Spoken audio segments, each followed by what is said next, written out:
Nearly 40 years ago today, Jess Walton made her young and restless debut as Jill, and neither Genoa City nor we were ever the same again. When 1987 began, Jess Walton was riding high, playing a former prostitute named Kelly Harper on CBS political Sudzer Capital. She'd been there for 3 years, and life couldn't have been better. Then in March of 1987, and Walton was out of a job. The Young and the Restless, it turned out, was looking for someone new to play Jill Foster Abbott, the pivotal role Brenda Dixon had originated 14 years earlier, before passing it to Bond Gideon and Deborah Adair, later Kate, Days of Our Lives. The show hired the newly available Walton, who stepped into the role on June 22, 1987. Honestly, though, we weren't entirely sure what to expect from the latest Jill. How long was she even going to stick around? Looking back, we now know that we should have expected everything. That's exactly what Walton's given us for the past 3+ decades, as she's taken one of Genoa City's original residents and made her irrevocably her own. By 1987, Jill had been through 5 marriages, was knee-deep in one of daytime's greatest feuds, Hey, Catherine, and had already schemed her way up from a manicurist to a titan of business. There was, in other words, plenty for Walton to dig her nails into. And there were plenty of men for Jill to do the same with.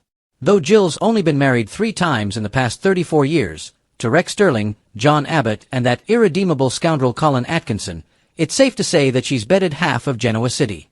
At least half. And that's something the late, great Gene Cooper, Catherine, loved to remind everyone of. Walton fondly recalled with a laugh that Cooper would insult me.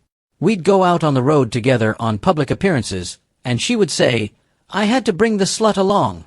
Over the years, Walton and Cooper reveled in taking Catherine and Jill's feud to new heights. Remember when Jill almost choked Kay to death in the attic?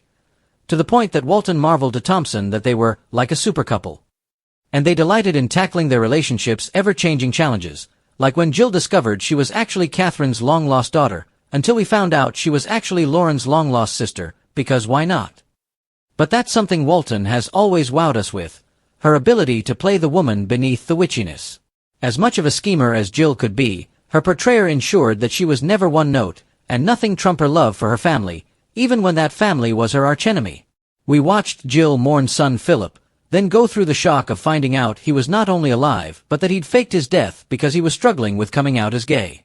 She became a mother to Philip's stand-in Kane and a grandmother to his children, holding on to that love even after learning he wasn't her long-lost Aussie son. And Jill's always been there to support Billy no matter how many times he screws up. Screwing up, after all, is something Jill understands very, very well. A few years back on Marie, Walton referred to Jill as Wile E. Coyote.